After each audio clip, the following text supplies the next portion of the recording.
Hello guys, welcome back to one of my videos. Today we're going to be talking about how to improve your takeoffs, how to do it, what you have to avoid, what should you do, and what is important when you want to get off the ground. So let's get right to it. Okay, here in the cockpit, this aircraft is, by the way, a Boeing 737-800. Okay. You need three things for takeoff. First thing is thrust, engine thrust. Second is you need the flaps. You have to set your flaps. And the third thing is you have to set your trim. Depends which aircraft you fly, from which airport you take off from, and the wind direction, including the weight of the aircraft, etc. Yep, those facts. So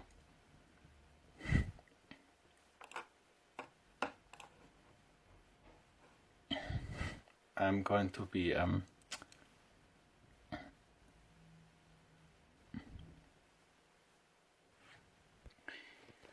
for this example here with this plane, we're at an altitude of 14,000 feet, which you can see there. We have no wind, and we're departing from a long runway. It's about 11,000 feet in length. And this plane requires about, yes, it's different. Each aircraft requires a different takeoff distance, and by the way, the takeoff distance will always be greater than the landing distance, since there's the physics also in real life. This is so no matter if you're flying a small prop, a jet, or a massive jumbo jet, it's always going to be so. Takeoff distance will be a few thousand feet, or at least a few hundred feet greater than the landing distance. For example, if this plane, the 737-800, which we're going to be testing now, its takeoff distance, its average takeoff distance is about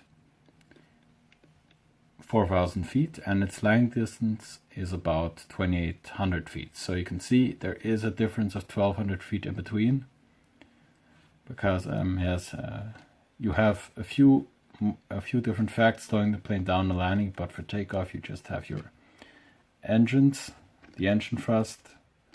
Otherwise you don't have anything except the lift devices, but the power the plane gets to get it going are the engines, so that's the only things doing that. So let's take a look at the takeoff.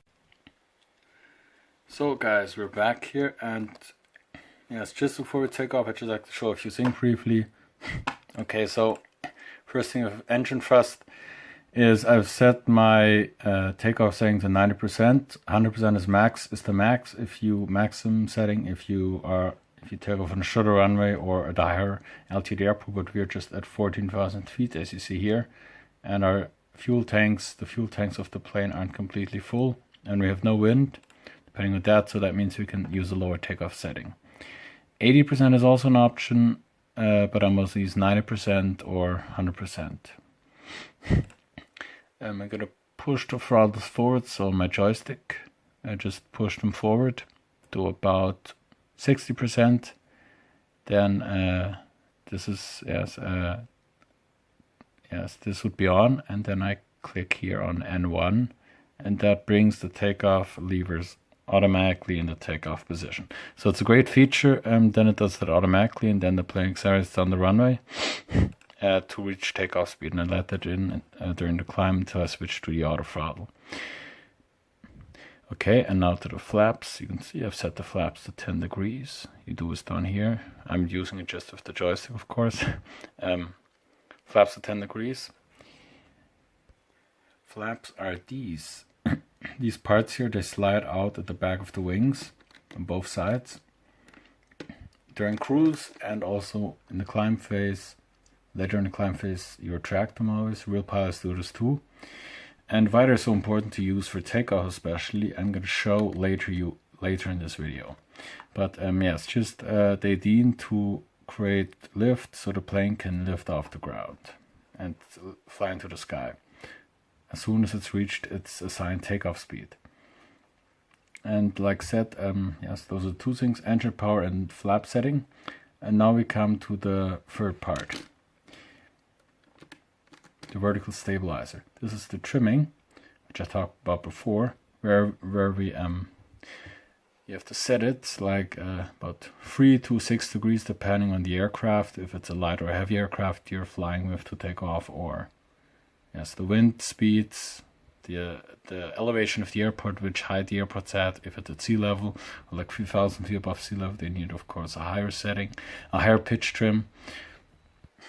It's done here. You see I've set mine to 2 degrees for this takeoff, a bit over the sea level, but the plane isn't really full like said before, so just 2 degrees is enough.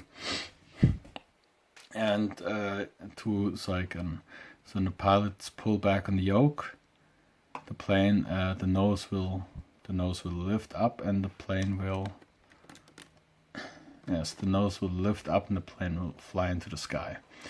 Okay, I think I've said enough, so I'll now be silent and let's just watch the takeoff and see how, yes, and see how it's done.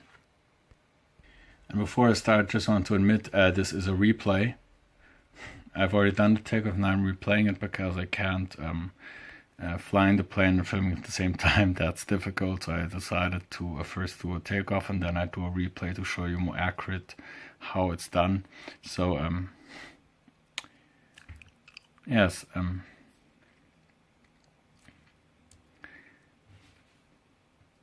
okay, so I'd say let's go.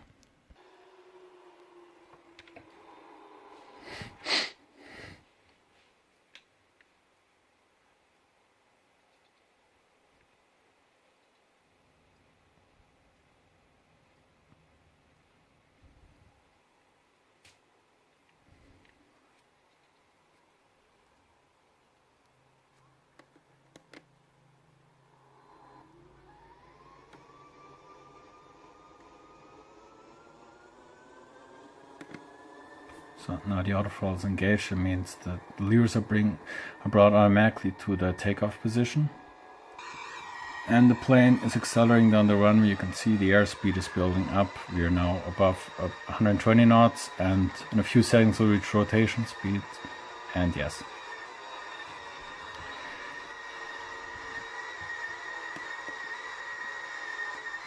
Okay, we're in the sky, and next command is gear up.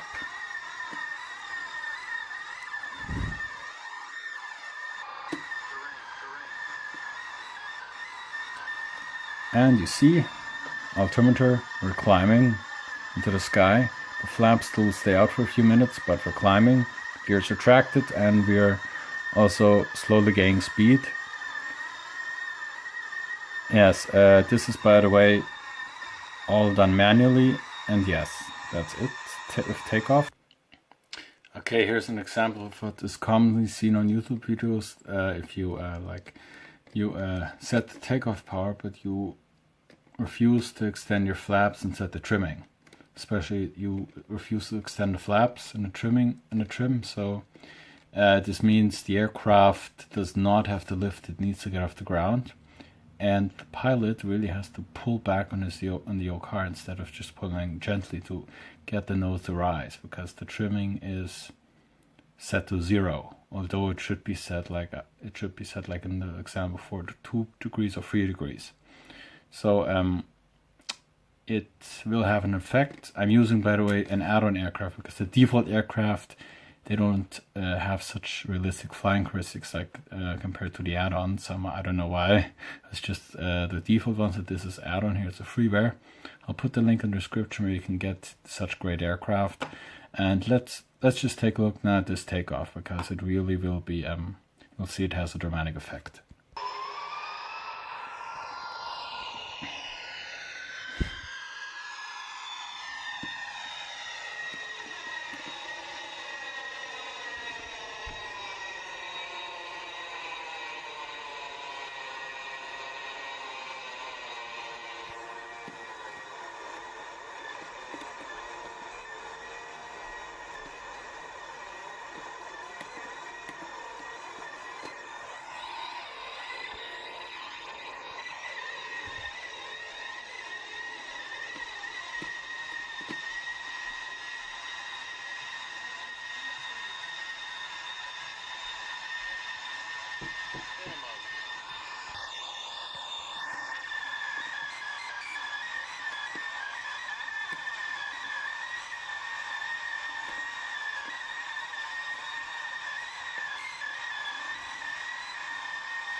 So as you can see in the video, the flaps do play a major part in getting the plane off the ground.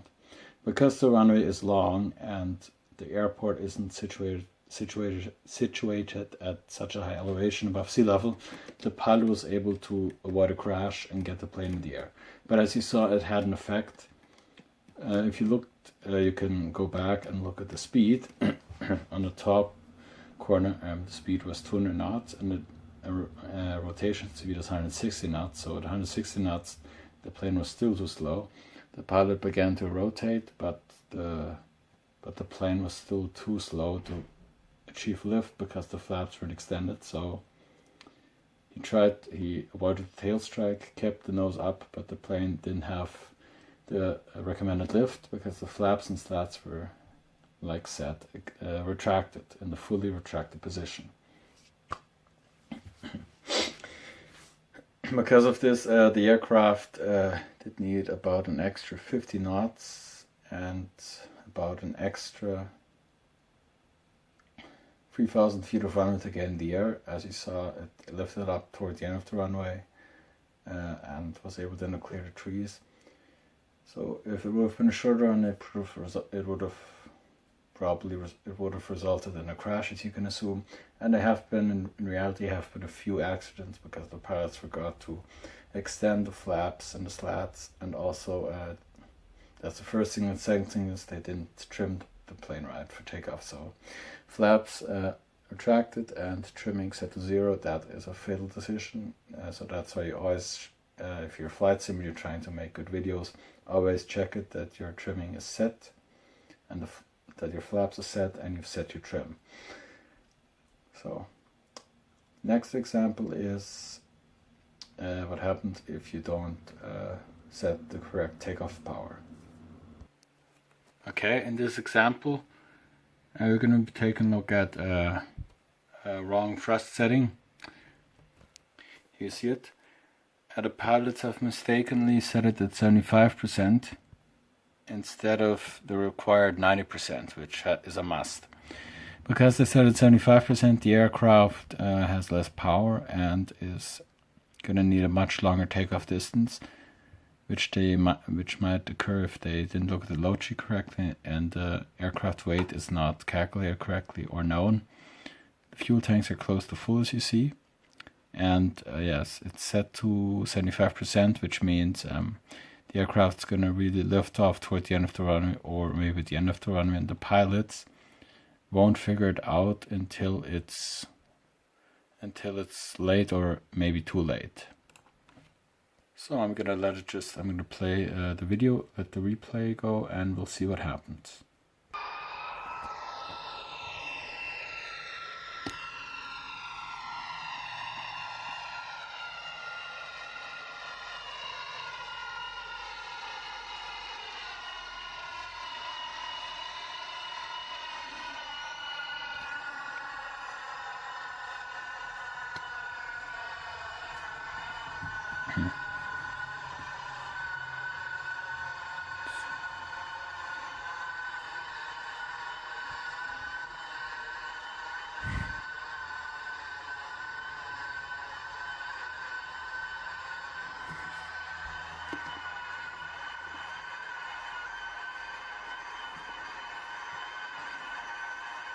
So it's visible that the aircraft is taking quite a long time to reach takeoff speed. The pilots have to figure it out quickly, and they can still correct the situation, but they have to do it in time, and now time is slowly running out.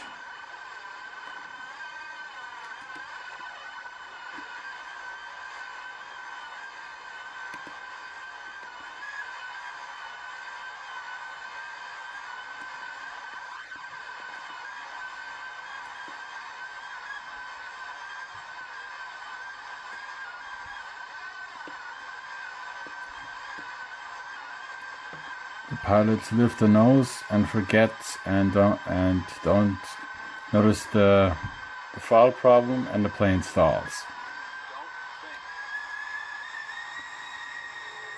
The pilots have just now noticed it. They disconnect the auto throttle and apply 100% maximum engine power, and in this case they're lucky and they can get the plane to climb. Yes, takeoff disaster was once again avoided because they had not set the takeoff power correctly. 15% not enough. 15% was still missing. They figured it out in the last second, but nevertheless it was a near disaster. In reality, the pilots would have gotten suspended for a few months from flying because they put the passengers, the 140 passengers, in danger.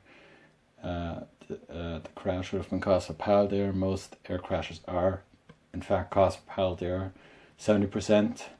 So, yes, the pilots noticed their mistake, applied maximum power, but still it was too late, and it was a bit of a shock for the passengers. So, just if you're also trying to improve your takeoffs, just make sure the freezings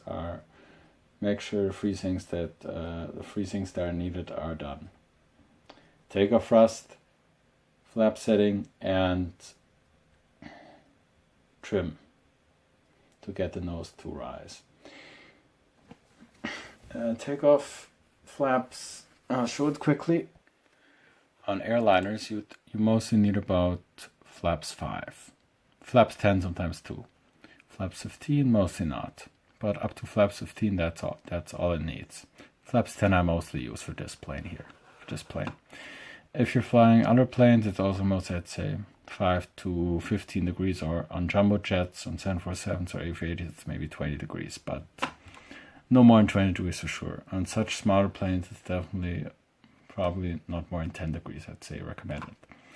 1 or 2 degrees you can also use, but that's really little. It just extends the slats and not the flaps. So yes, at 5 degrees both extend. 10 degrees it extends a bit more, so I'd say 10 degrees is optimum for takeoff.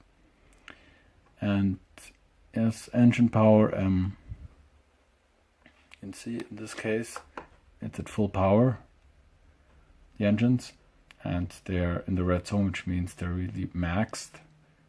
This is something that you should not do. And yes, the required, yes, here you can set the N1 setting, so mostly you need about 90%.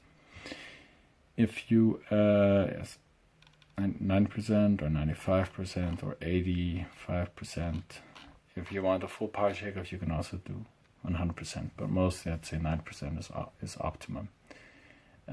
Yes, thrust and flaps, and with the settings here, yep. Another important thing is the spoilers, the speed brake. It has to be retracted. I'll do a separate video on that. And here the trim, it has to be about 2 to 4 degrees, depending which plane if you're flying. A domestic, a smaller plane like a middle-sized plane, or a larger plane, it depends. But it's actually for every plane the same. For every airliner it's the same. Yes, I hope you liked this video, and give it a like if you liked it, and I'll see you next time. Thanks for watching.